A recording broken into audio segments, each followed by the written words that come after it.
24 മണിക്കൂറിനുള്ളിൽ ഇറാൻ 3 കപ്പലുകൾക്ക് നേരെയാണ് ആക്രമണം നടത്തിയത്. ഈ വാണിജ്യ കപ്പലുകൾക്ക് നേരെ ആക്രമണം നടത്തിയതിന് പകരമായി അമേരിക്ക കഴിഞ്ഞ രാത്രിയിൽ 80 ഇറാനിയൻ ടാർഗറ്റുകളിൽ ആക്രമണം നടത്തിയെന്നാണ് അമേരിക്കയുടെ ഔദ്യോഗിക വൃത്തങ്ങൾ അറിയിക്കുന്നത്. പ്രധാനമായും ഹോർമുസ് ഖാൻ അതേപോലെ തന്നെ തീരപ്രദേശങ്ങൾ ഈ ഭാഗങ്ങളിലൊക്കെയാണ് അമേരിക്ക കൂടുതലായും ആക്രമണം നടത്തിയിട്ടുള്ളത്.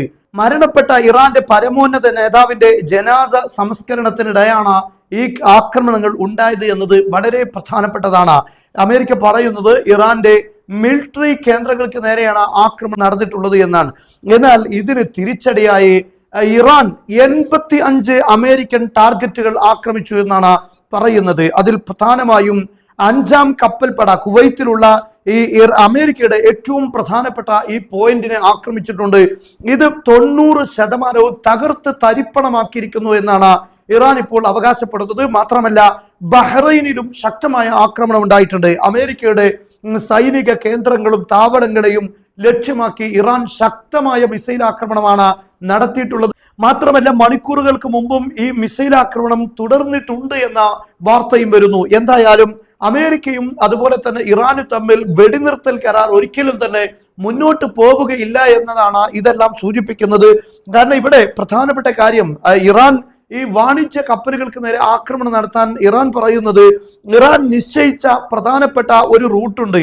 ആ റൂട്ടിൽ അല്ലാതെ യാത്ര ചെയ്യുന്ന സഞ്ചരിക്കുന്ന കപ്പലുകൾക്ക് നേരെ ആക്രമണം നടത്തുമെന്ന് പറഞ്ഞതാണ്.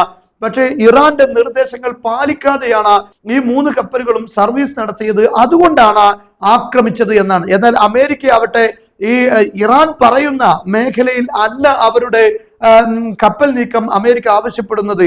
അമേരിക്കയുടെ നിർദ്ദേശപ്രകാരമാണ് ഈ കപ്പലുകൾ ഒമാനിന്റെ തീരപ്രദേശത്തിനോട് അടുത്തുള്ള ഭാഗത്തുകൂടെ കടന്നുപോയത്. അതുകൊണ്ടാണ് ആക്രമിച്ചത്. എന്തായാലും അമേരിക്കയുടെ പ്രൊട്ടക്ഷനുകളൊന്നും ഇറാൻ മിസൈലുകൾക്ക് മുന്നിൽ ഒന്നുമല്ല, ശൂന്യമാണ് എന്ന് തെളിയിക്കുന്നതാണ് ഈ കപ്പലുകൾക്ക് നേരെയുള്ള ആക്രമണം. കാരണം അമേരിക്കയുടെ എസ്കോർട്ടോട് കൂടെയാണ് ഈ കപ്പലുകൾ യാത്ര ചെയ്യാൻ ശ്രമിച്ചത്. ആ കപ്പലുകളെയാണ് ഇറാൻ ആക്രമിച്ചിരിക്കുന്നത്. അതിലൂടെ ബോധ്യപ്പെടുന്നത് അമേരിക്കയുടെ പ്രതിരോധ സംവിധാനങ്ങളെല്ലാം ഇറാന്റെ മിസൈലുകൾക്ക് മുന്നിൽ അതൊന്നും പോസിറ്റീവായി പ്രവർത്തിക്കുന്നില്ല എന്ന് തന്നെയാണ്.